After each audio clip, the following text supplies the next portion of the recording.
Hi ఓర్స్, ఈ site వచ్చేసి ఎకరం అండి. ఒక బోర్ తోటి ఈస్ట్ వెస్ట్ ఫేసింగ్ తోటి మనకు సేల్కి వచ్చింది. రైతు దగ్గర నుండే అమ్మకానికి వచ్చిందండి. దీనికి ఆపోజిటే మనకు టెక్స్టైల్ పార్క్ ఉంది. 150 ఎకరాలలో కల్లెం టెక్స్టైల్ పార్క్ అని అంటారు. వరంగల్ హైవే నుండి జస్ట్ 5 కిలోమీటర్ రేడియస్లో ఉంటుంది. జనగాం జిల్లా వస్తుందండి. లింగాల గణపురం మండలం వస్తుంది. హైదరాబాద్ నుండి వచ్చేసి మనకు 70 కిలోమీటర్స్ ఉంటుంది. కనబడేదే టెక్స్టైల్ పార్క్. దీనికి ఆపోజిట్ మన సైడ్ అన్నట్టు ప్యూర్లీ రెడ్ సైడ్లో ఉంటుందండి. చూడండి, ముందట బీటీ రోడ్ 30 ఫీటు, వెనకాల మట్టి రోడ్ 30 ఫీటు, ముందట టెక్స్టైల్ పార్క్.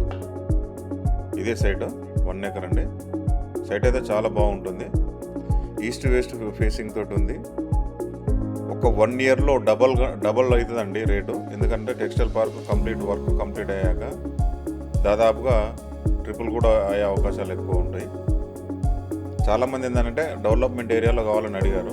ఇదైతే మంచి డెవలప్మెంట్ ఏరియా అండి. ఈ నుంచి 200 మీటర్ల దూరంలో మనకు 100 ఫీట్ల road, direct textile park connectivity road అన్నట్టు. అది విలేజ్ కూడా నియర్ బై ఉంటుంది, 1/2 కిలోమీటర్ డిస్టెన్స్లో. Warangal Hyderabad national highway 5 kilometre రేడియస్లో ఉంటుంది.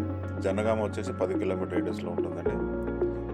మండల్ టౌన్ వచ్చేసి ఒక 8 కిలోమీటర్ రేడియస్లో ఉంటుంది. చాలా బాగుంది.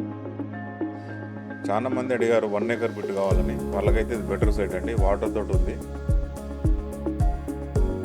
మొత్తం టెక్స్టైల్ పార్క్ ఎదురుగా వ్యూ చూడండి. చుట్టుపక్కల డెవలప్మెంట్స్ ఎలా ఉన్నాయో అది కనబడేది విలేజ్. అది కొంచెం ముందుకెళ్తే మొత్తం అక్కడ వెంచర్సే ఉంటాయి. మళ్ళీ చుట్టూ వ్యూ చూడండి.